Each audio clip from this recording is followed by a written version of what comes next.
Hello, hello, hello, and a warm welcome to Spirit. It's so good to have you with us. Thank you very much for joining us.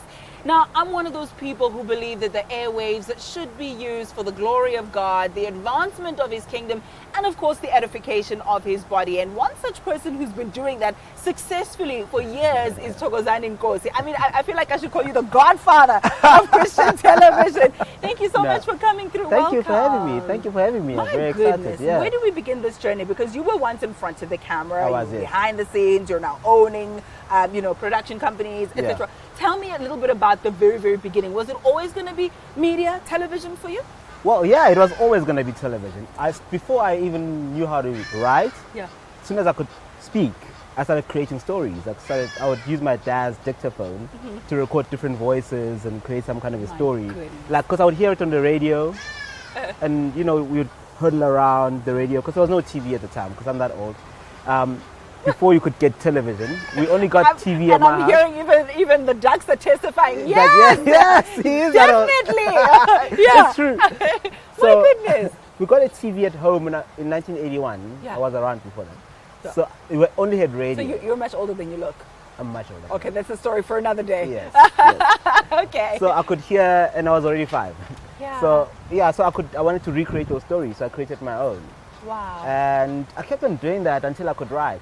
When I could write in my early teens, I started writing plays for church because I grew up in church. So we started doing plays, and I got spotted, and people said you really should do this for a living, you should go study. Yeah. So it was natural. I naturally then went to varsity and I did drama. But also my brother did it. My brother is an actor. And so it was easy because he kind of like paved the way for me. He said, don't do this, don't do that, do this. When I went to varsity, he was already there. So it was like Lindani's brother, so it was easier to get in. Yes, it wasn't easy to get in, Yeah. but it was easier to get in because he was already there. So yeah, he'd kind of have to make sure that the path is a little smooth and you come behind. Yeah, exactly. But you still had to audition, show substance as well. No, so you can't just be the brother and then when yeah. people audition you, there's nothing there. Exactly. Okay. No, I had to audition to get in. You have to audition to get in, and like Yeah. 1 out of every 100 people get accepted over there. goodness. So he had to lobby for me to get accepted, which I did. So and I did well. This is good. And while I was there, then I started volunteering in production houses. And the production house that I volunteered at so happened to produce religious programs. So it was like, oh God, My plan, goodness. And I started interning at a show called Crux. Yeah. And I eventually presented in it, and I eventually produced it. And I guess the rest is history. My word. Yeah. So I just grew from that to that, and I stayed within that space. Yeah. We've diversified now, but the core of what we do is still religious content. We still do the same shows we did 10 years ago. Are still on air now. Mom Rebecca Shiny's hand is still there right now. In fact, yeah. Nobody thought you could ever do TV. Yeah. But like again, I think God was steering it, and it happened, and she's still on air. So it's amazing. It's God's grace. So when you relay the story in that way, it's very easy to see it as a fairy tale, beginning and then the middle and it wraps up and everything was wonderful. Yep. But I know for certain that the pitfalls are there. Plenty. The difficult times are there. The times when you step back and say, do I even want to do this still? Yeah. Tell me about those. Well, there's so many. Yeah. Where do we start? In 1998, there was the first recession, or like the market crash. My dad got retrenched, and I was still at school. So he couldn't pay for my school fees and couldn't pay for my varsity fees. So I got financially excluded from school. And for quite a while, I had to kind of like make ends meet. And I became an extra in TV dramas. The guy that passes at the back. And you're like, wait. For 30 minutes you waited. And then there I am. You missed it. And there was no pause button. There was no PVR. You can't rewind. So you can't rewind, and My you couldn't goodness. tape it. So I had to kind of like, and then at the time I was busy applying for financial aid. The NSFAS was still TEFSA at the time. So eventually, NSFAS gave me a loan, not even a bursary, a loan. So I could go back.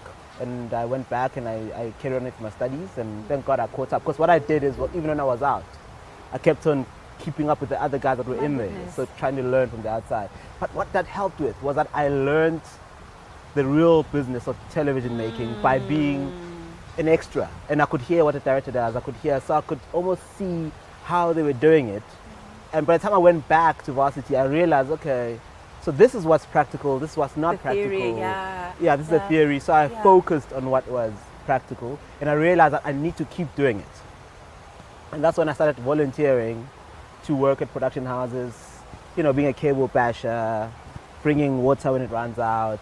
But all along, all the while, I'm listening, I'm learning, I'm asking questions. And thank God I could act, because then they would use me as an actor and not pay me, but that's fine. Yeah. I wanted to do it. It You wasn't for money. Anything I didn't do it for they money. needed, that was you. And I didn't do it for money. Yeah. In fact, the first time I got paid for it was because they said, Hashem, I think we should start paying you for it. Yeah. I never asked for money. If there's anything that I would do for free, if I had all the money in the world, it'd be this. I don't work. That's how you know it's your passion and purpose. No, it is. Yes. Remember, if I take it back for you, I started when I was 16 writing scripts for church. And we used to go around performing these plays at the different churches and whatever. Yeah.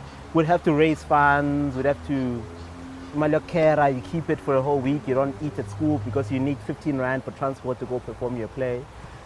So we really wanted to do it. We were not getting paid for it. We just wanted to do it. It was a passion, it really, really was. So I kept on writing, I kept on acting in the same plays, I kept on directing them, the same kind of like a usual story. And then when I made it into varsity, that's where the first thing hit, where my dad got, And then I started a loan. And then after varsity, I had a big loan to pay off. Oh, goodness. And I had more bills than I had the small income that I had. Oh, man. And so I owed the bank. I was avoiding private numbers. I was always looking out for the tax man. Always looking after the tax man, wondering why I'm getting taxed. Because I was getting like an intern salary, and an intern salary, nothing. It's nothing. Yeah. I mean, it's just for transport and whatever. So, but no, as a band, they must pay. NSFAS back, and they would call.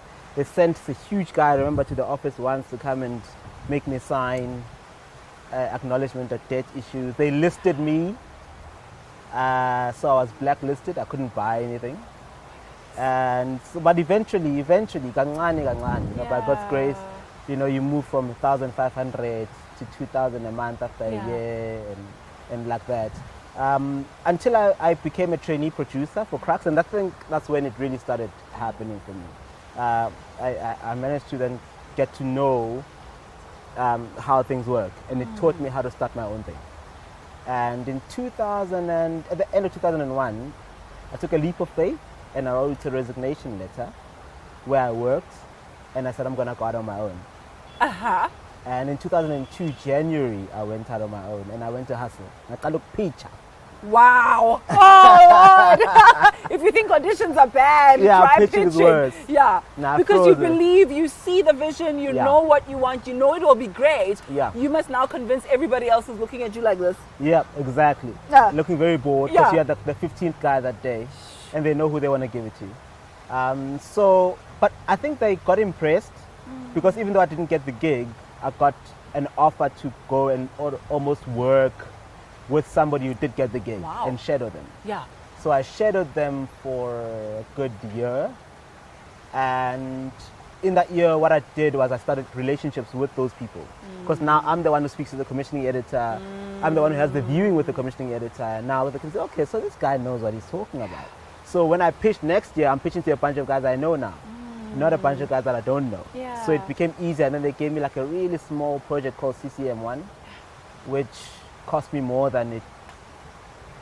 You made a loss. I made a loss. Yeah. But that's fine. You it's learned. Okay. I learned. Yeah, I learned, and I use that as a learning curve. And so kancane they kept on adding things that they trust me to do, because I specialize. It was in the religious department, so I specialize mainly on that stuff. So, and not a lot of producers can do religious programming. So I was able to have that age. So I ended up getting one, then I got another, and then I got another, then I got another. I ended up doing like another, and I think I ended up doing 5 of them. Yeah. And then eventually they wanted to do a big idols for gospel, that I want to sing gospel. Then I pitched it to them, and then I got that. So that was the first big one that I did. Wow. So we did 3 seasons of that. So generally, that's been my journey, but also expansion has been a challenge because I realized the reason why you make a loss, like I said, I made a loss, is because a lot of the budget that you get in goes out to suppliers, goes out to the camera, rental person, the car rental person, the post-production house, to wherever. So you make a loss because you're paying all these suppliers. Then my vision was, we need to internalize all these functions. As opposed to outsourcing it, you need to insource it. So what I did is I had to go around trying to hustle some kind of funding, try and get the first camera, the first edit suites, vehicles and all that stuff. And we then started different companies to be able to handle that. So we started Video Gear to buy the cameras through that. So that if this company, which is Eclipse, the production, doesn't do well, it doesn't affect the camera company. So it's completely separated. So we did that, and we started the vehicle rental company, then we started a post-production company. Come on now. And then we started a labor broking company for crew and cast and things like that. So, and then we became a group. So we're able to outsource, but to our own selves. So we are a group now. So everything that we do, from concept to delivery, is done within the group. So not even a cent leaves except for staff. So that's the journey that we've taken over the last 15 years, really, to try and build that. So we've become the Thokozanis Media Group now. So we're able to do that internally. And we just got into studios now, so we shoot our shows in the same facility. So when you walk into our facility, you'll then see a chat room set. The cameras turn for gospel time, and then the cameras turn for training. Ways. And it's the same cameras. My goodness. In the same roof. So that's the model that we're using now, So where did you get the wisdom and the strategy? Because usually creatives will struggle to translate into businessmen and businesswomen. You know, how did you navigate that space? I think it's because I ran from that space early, and I became more of a business person when I started. Because I realized, when I started interning, that actually what drives the engine that drives this production house is the business and not the creative. Right? So no, you cannot have a Jimmy Jim. You can cry all you want. You can't have a Jimmy Jim. We don't have a budget for a Jimmy Jim. And because I could understand why the guy doesn't want to give you a Jimmy Jim, it was easy for me to understand. For a creative, it's like, no, but I want a Jimmy Jim. You don't know how great it's going to look. The shot is going to look great. And no, we can't afford it. So I spent more time with the producer than with the director. So that helped me, because I then stopped being in front of the camera as well. I kind of like stopped the acting, and I focused more on developing models that work, as opposed to, I still enjoy the creative aesthetics, how it looks. Look, it still has to look good. Of course. So I still enjoy that. I still enjoy the creating, because all the shows that we do, I created them. So I still enjoy that process. But as soon as the first, second episode is done, the team can run with it. You need to go to the next one now and try and build that and run the actual business and make sure that it sustains. Because in the business that we're in now, it's all very seasonal. We'll give you a 6-month contract. But if you want a long-term plan, if you want to be commissioned 6, 7, 8, 9, 10, 20 times and recommissioned all the time, the key is to not look at this season. The key is to look at season number 5. So you don't look at making money now. You invest now so that you can build your audiences. It makes it difficult for the broadcaster to cancel you because you now have the audiences. Oh, yes. Because all they care about are the eyeballs. You give them the eyeballs, they'll keep recommissioning you. So you have to look at just giving them the eyeballs. And if you give them the eyeballs, they'll trust you with more. And the more you have, the volume you'll have. Then you start making money from making 2 cents out of 20 projects and 100 Rand out of one. And so the mistake that producers make is that they want to pay the rent and be able to buy Kavela from a production. Don't do that. Think long term. Think long term. There are no quick turnarounds. There are no quick fixes. You will never make money from the first season of a show. If that's your plan, then that's fine. But you won't see a second season of that show, because it's either you make money from it or you make it a great show. Because of our budget, you can't really money at a later stage. Also, you make money from other things. Because what we did is we started looking at how do we capitalize these eyeballs? We've got the eyeballs, but how do we capitalize on them? We don't own these shows because we're commissioned. So how do we capitalize on them? So we thought that maybe it's best that we diversify and start to really milk the content as much as we can. Because people would also say, oh my goodness, what a great song, or I really enjoyed that interview, how do I get it? But it's collecting dust on a beta cam at SABC. So we went to SABC and we said, guys, give us the content and let's split on the uptake on it. So we were able to take that to the telcos. So now you can actually get that content online, whether it's through an app or, because we sit now on everything with that content. We are on iTunes, we are on Deezer, we are on everywhere. So you are able to get that content. As soon as it's on television, we're able to diversify it. Then we've created a YouTube audience as well for that content. So we've got a Talks TV where that content sits. So SABC says, look, we've got the content. If you can make money with it, hey, why not? So that's what we started doing. We started diversifying that with the telcos. So you can have it as a ringtone, you can have it as a, and we started selling memes as well because you get a lot of memes on TV. So you grab a meme and you're able to make it. Herself can just be like a meme factory. Thank you. So we do that. And then the next step was we have to start owning our own content. Right? And to own your own content, you must fund it. And then we searched to find out what the government can do to help us. And then DTI has got incentives to help film. So we started tapping into that. They bought us post-production staff. They bought us storage facilities for our media because we now own it. So they helped us out with that. The next step now is for them to help us with actual production, which they do. So that's where we're gonna go. So we created a few projects with them, because other broadcasters can't really commission you because they don't have the money, but they can take your content and give you a little bit of money. License it, whether it's your BET or we've got stuff on BET, we've got stuff on Zanzi Magic, we've got stuff on ETV, we've got some licensed stuff on SABC as well, which we now create. But you do that simply, like you shooting a show now. If you finish at 5 o'clock, adding another 2 hours with another host doing another show here with the same equipment on the same day gives you one more episode of a different show. So that's what we started doing to utilize the inventory that we had. While you go change, you can quickly do a 5-minute link of this is what happened today, this is whatever. By the time you come back, you've got a 5-minute show that you can license to someone. So you're able to then look at your content or your inventory and see how to best capitalize on what I have on the day that I have it before it goes back to the storeroom. So that's how we kind of worked it. Look, I think as a believer, the Bible says that people of the world are more shrewd in the things of business than you are, which is why they're successful more than you are. Because I ask myself, if you ask, why is it that people that are not believers make the money? Well off. Like they're wealthy, but they don't believe. Here we are, Lord. Like money come to me. Money cometh, money cometh. Then you start going to those things that says money cometh, and we think it's magic. Manipulated, etc. Exactly. And then like you must give everything that you have before you can get your money and all that stuff.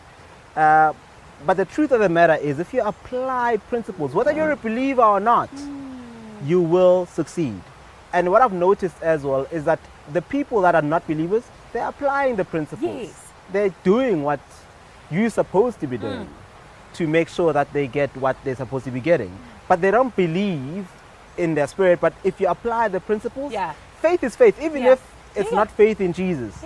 If you have faith in something and you believe it, that drive will make you push further than you would have ordinarily. What more when you have Jesus on your side? I mean, there you're like a winner, at the end of the day. So the difficulties I've realized now that the stuff that I went through back then was all to give me the muscles that I needed to be able to survive now. There are a lot of things that would have been challenges for me now that are not challenges because I learned how to deal with them back then. Back then I did the maxing out the credit card. Back then I did the not being able to budget properly. Back then I did the being listed by NSFAS. Back then I was listed by NSFAS, so I don't get listed by a big bank now. So that I can be able to now know with shucks, 5 cents needs to go a lot further than I think that it needs to go. That I don't really need that now, even though I want it. Rather get what you need instead of what you want, because what you need will then get you what you want later. Yeah. Yeah. So that's how I began to re-engineer or do a paradigm shift, and began to read a lot and study a lot of people that are successful and find out why they're successful and how they became successful. And if you read the book of Proverbs, you'll realize that that in itself is a manual for business, on how to run business, on how to become successful at what you do. It tells you what to avoid. It tells you what to focus on.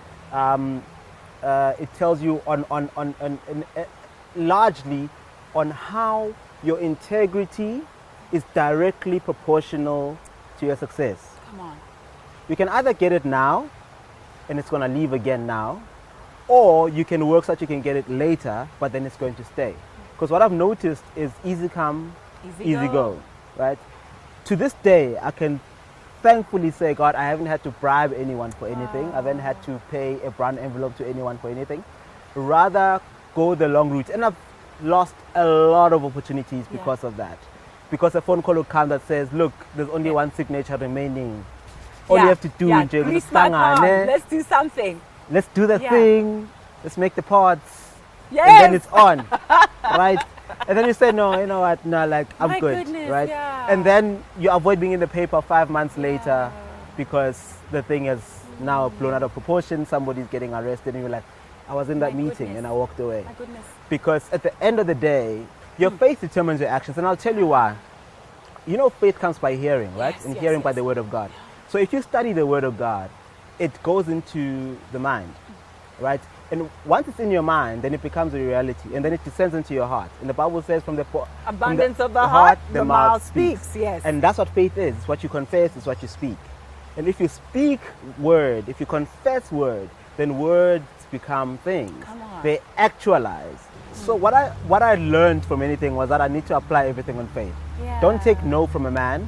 If God has given you a yes, nobody's no. Look, I'm here now through a lot of no's, and it happened anyway, because I believe that God's yes can never be second guessed, and that's basically how I've existed, and that's how I've built to where we are today. God's yes can never be second guessed. It can never be. I love it. I love it, and I think your story just covers so beautifully what the Bible says. Never despise the day of small beginnings. Indeed. Start out as a volunteer, be the runner, be willing to do things for free, even if you must, to gain the skills, to make the relationships, to become all that God has created and called you to be. I'm inspired. I don't know about you. Let's do it all over again next week. Same time, same place. Goodbye. God bless you.